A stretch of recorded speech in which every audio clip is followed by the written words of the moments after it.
Pseudopod is extruded into this universe from a dimension of purest fear. It's beautiful in its own alien way, but what's to come will unsettle you.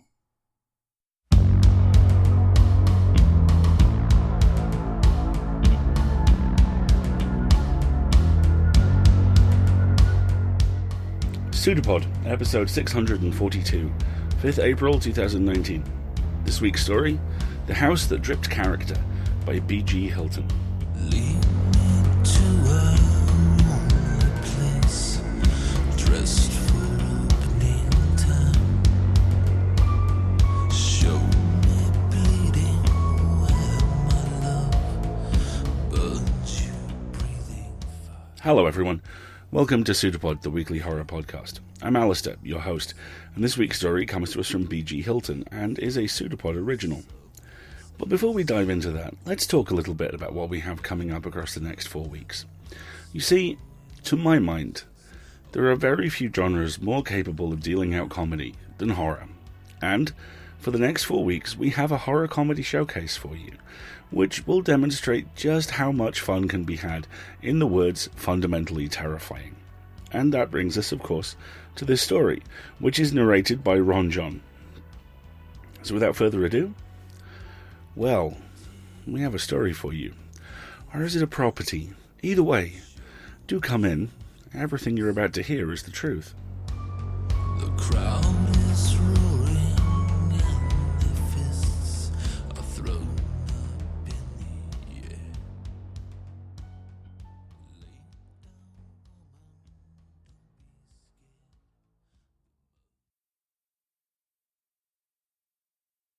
The House That Dripped Character by B.G.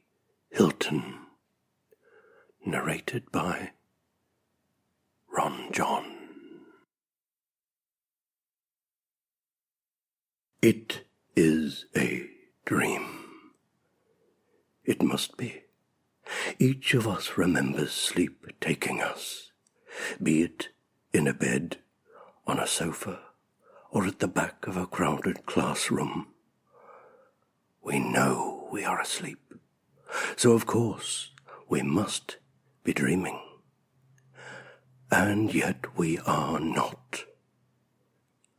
The house rises before us, above the tops of the moss-laden cypress trees, like some great reptile from the earth's youth.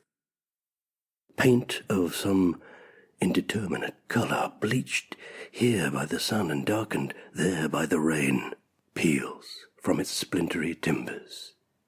Attempts have been made to rebuild the structure in a dozen different styles, but the house's Victorian heart is visible through these additions. The windows are blocked with plywood, and the roofing tiles are more absent than present. By all rights, the decaying structure should seem fragile, and yet it is almost shocking in its solidity. The ambient light is dim, and the hues of the house and swamp alike are washed and grey. The only hint of colour comes from a tattered length of police tape fluttering by the front door.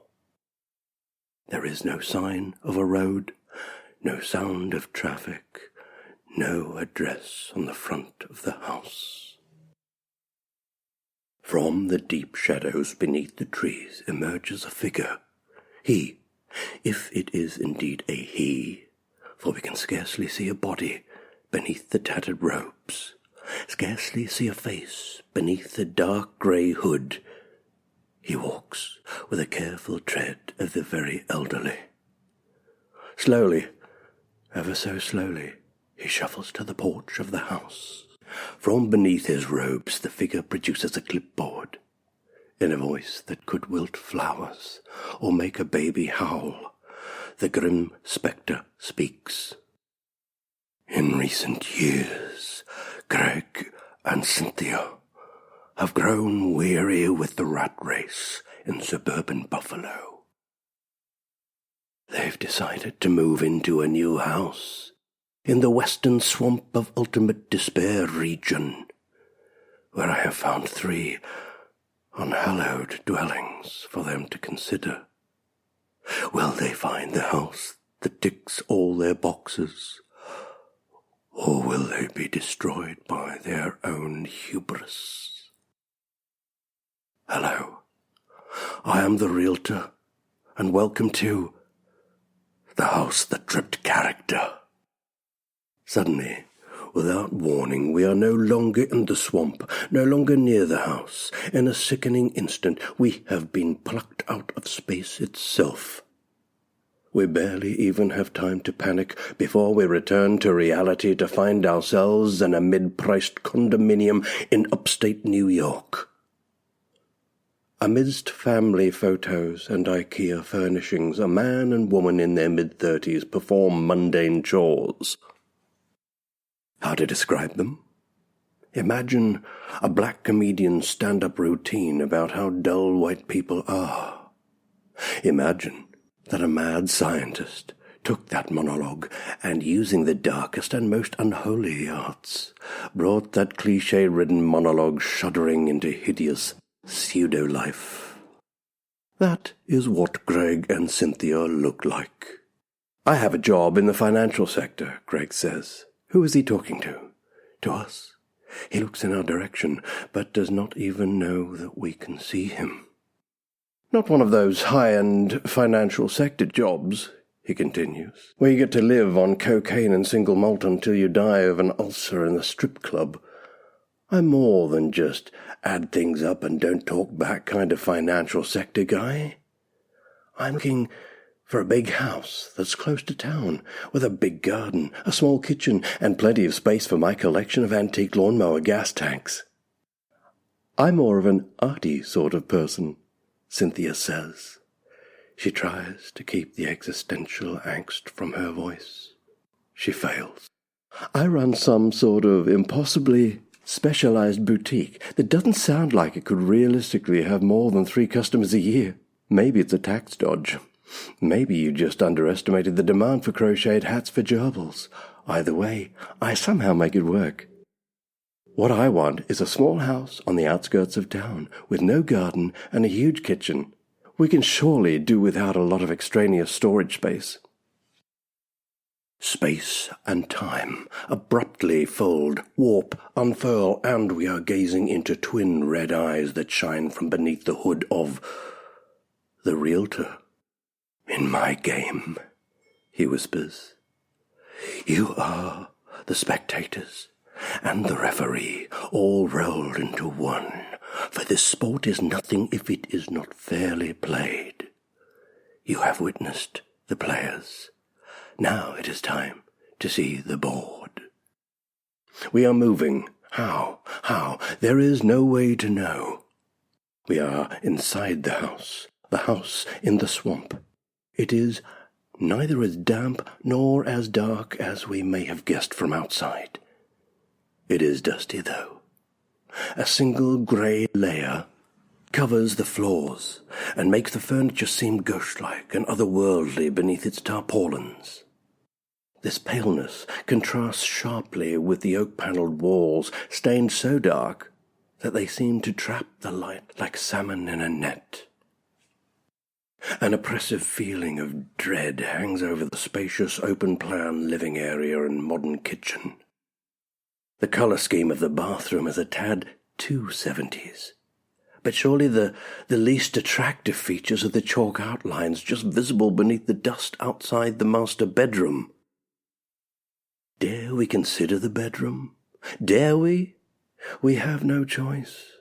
We cannot help but move where we move, see what we see. The realtor wills it, and it is so. The door creaks open, and from the light of a fly-specked incandescent bulb, we see Cynthia and Greg looking with critical eyes at the blood-stained carpet. Yeah, I can see we might need some work done, Greg says. But this house is far enough below our price point that we could afford it. My main problem with the place is that it's pretty far from the center of town, and that means a long commute every day. Otherwise, it seems okay. I think it might be a little big for our needs, Cynthia says. That just means we have space for my mother when she comes to visit. Cynthia stiffens. Oh, she's visiting again? She says, her tone suddenly brittle. The shadows deepen until all light dies and we are alone in the void of night. Screaming is impossible, for our throats are paralyzed. Slowly, slowly, the realtor appears, as if being woven into existence from strands of pure night. So, it seems that the first property doesn't tick all Greg and Cynthia's boxes, he says. No matter. Let us try the second. Perhaps that will have more features from their wish list. The darkness vanishes into light, the unpleasant buzzing light of old-fashioned fluorescent tubes. We are in a narrow corridor, and the harsh brightness reflects unpleasantly off the concrete walls. At a nearby corner, arrowed signs point to administration, security, and storage. A dark rectangle shows where a third sign fell from the wall. Where has... there it is on the floor. We can just make out the word laboratory behind bloody finger marks. Well, this one certainly has a lot of features, said Cynthia's voice, though we see no sign of the woman herself.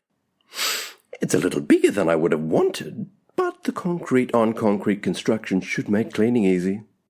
Granite countertops, Greg adds, without enthusiasm. I just think it's missing that wow factor. But there's plenty of freezer space, Cynthia says. Plenty. And if I clear out the zombie labs, I can turn that area into a sewing room. I can certainly see myself living here. Ourselves, she adds quickly. I mean, ourselves. I don't know, Greg says. There's not much in the way of an outdoors area. The soil is green-grey and even weeds refuse to grow, which will make it very hard for me to do any gardening. I'm okay with that, Cynthia laughs. No more tracking muddy footprints inside. Feet, Greg snarls. Gotcha. I'll add feet to the list of my body parts you have issues with. Everything changes. This time there is no darkness. This time the fluorescent light grows brighter and brighter until our eyes burn even when closed. Then the light fades, dims, cools. Unscrewing our eyelids, we see that the fluorescence has given way to soft candlelight. This room is octagonal, with stone walls set with high Gothic windows and hung about with tapestries of fantastic richness. The light comes from a massive golden candelabra which hangs from a high mosaic ceiling.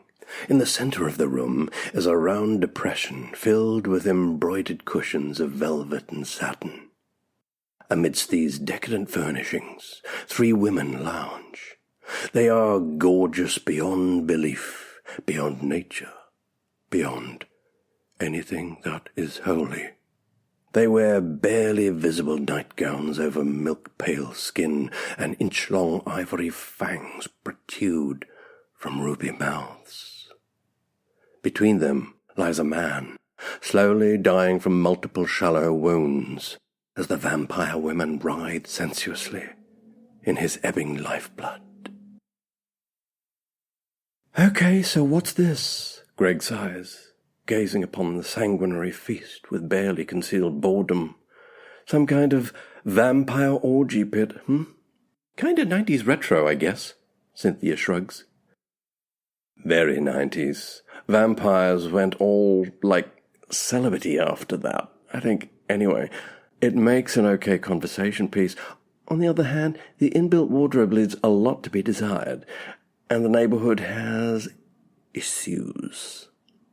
What issues? Cynthia says. You know what issues, Greg says, visibly squirming. The the general tenor of the community. God, you are such a racist, Cynthia sighs.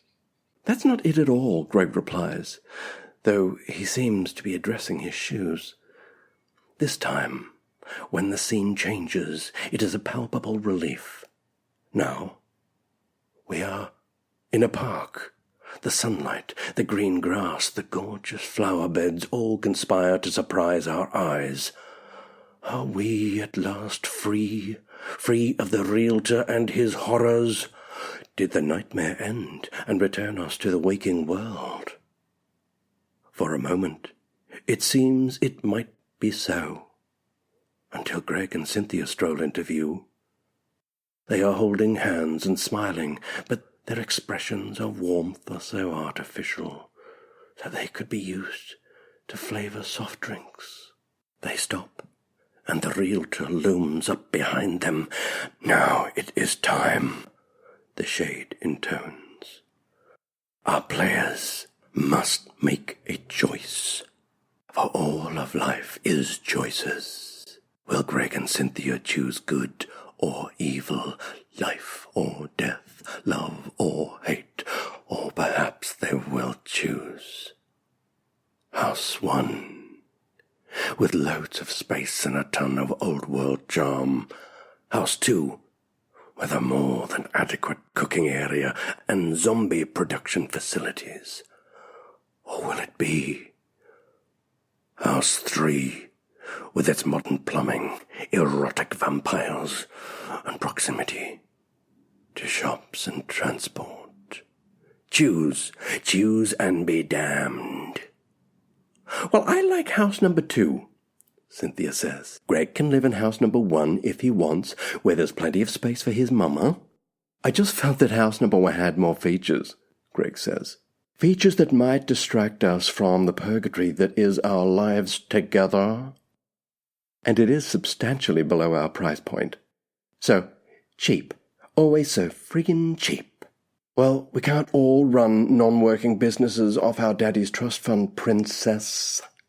The couple glare at each other, each shaking with barely suppressed rage, each too furious to speak. For a long time nothing is said.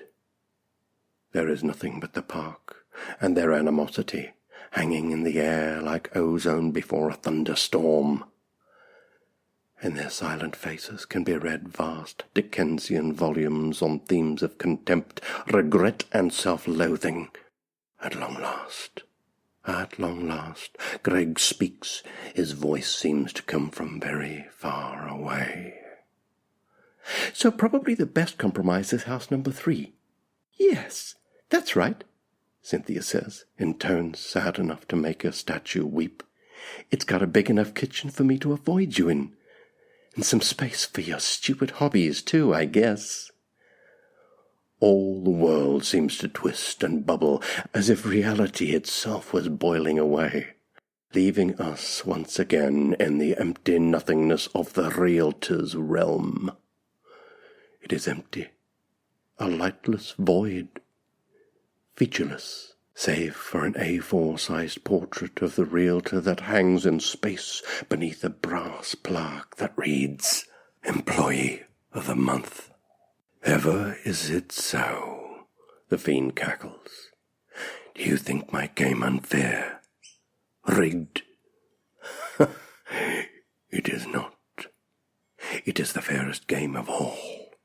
Yet it destroys all those who play it. The creature stops to think a moment. No, that's not quite right. But it does seem to destroy about half the players. I mean, seriously, what's up with that? And then the realtor is not alone. Greg and Cynthia are there with him, their shoulders hunched and their eyes directed downwards. The pen the realtor offers them seems ordinary enough, but it seems heavy as an anvil in their hands as they sign the papers in his clipboard. Are we the first to play this game? Cynthia asks. By no means, the realtor replies. How many couples have you destroyed? It is beyond counting. Why? Greg wails. Foul creature, why do you do this? The demonic figure shrugs. It's something to do, I guess. Not too taxing. And sometimes it's interesting to see the inside of the houses. You know, see how people have set them up. Greg and Cynthia seem too disgusted even to reply. Well, I think it's interesting, the realtor says peevishly. The contracts are signed, and at long last the nightmare that is not a dream begins to dissolve into blessed daylight. As we wake from the horror, we have yet a moment to see Greg and Cynthia one last time. Cynthia, close to tears, is trying to fit a Venetian blind across a Gothic window. Greg, his face a mask of impotent fury, is taking to the vampire orgy pit with a wet and dry vacuum. Truly, we live in a hell of our own making, Cynthia drones in a dead-eyed monotone. Yes, Greg replies, but at least the bathrooms were recently renovated.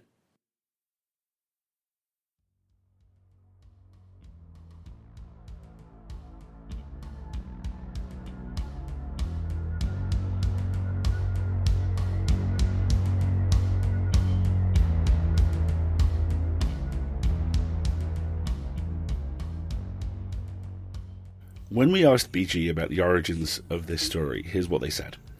The central idea was a joke I made to my wife while we were watching reality TV. I owe it to her for convincing me to expand the idea beyond that joke into a full story. In hell, it is always daytime TV.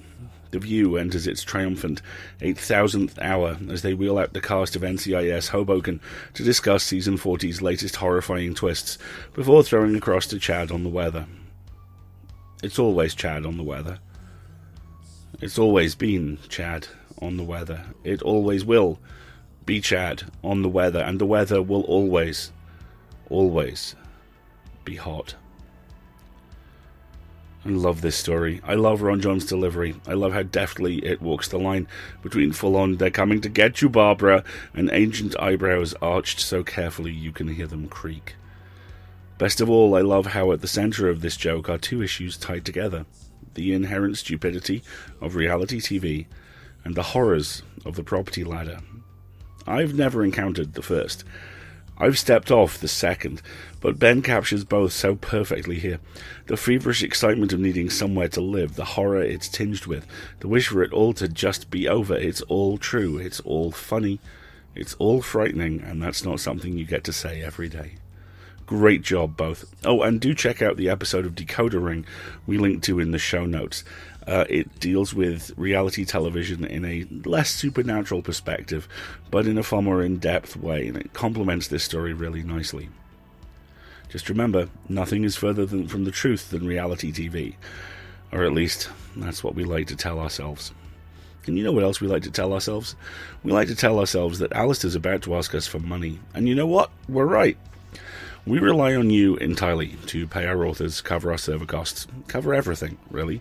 Right now, over on the Patreon, what we're working towards is paying associate editors, which is Slush Wranglers, and also raising our baseline pay rate from 6 cents per word, which is the current pro level, to 8 cents per word.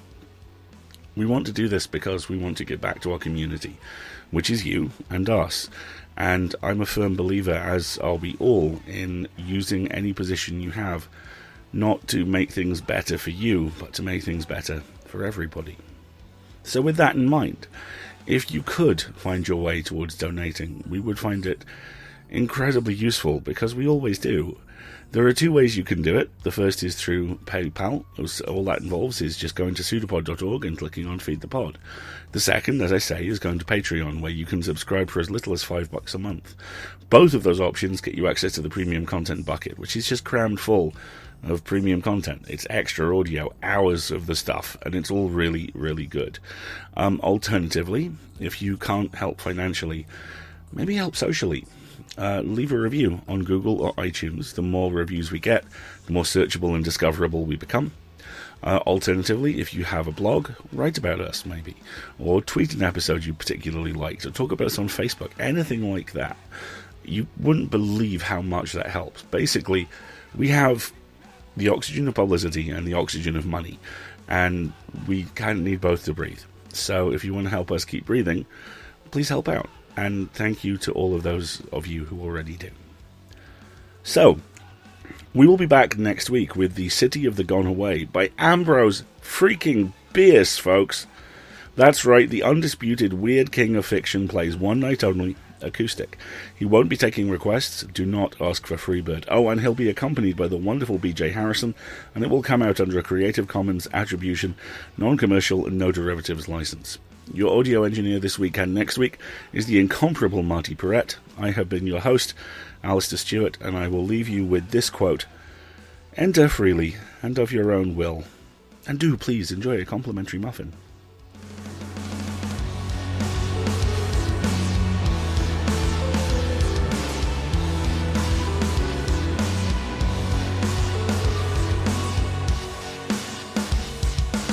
It's a pseudopod. It's a big foot. It's all about podcasts these days.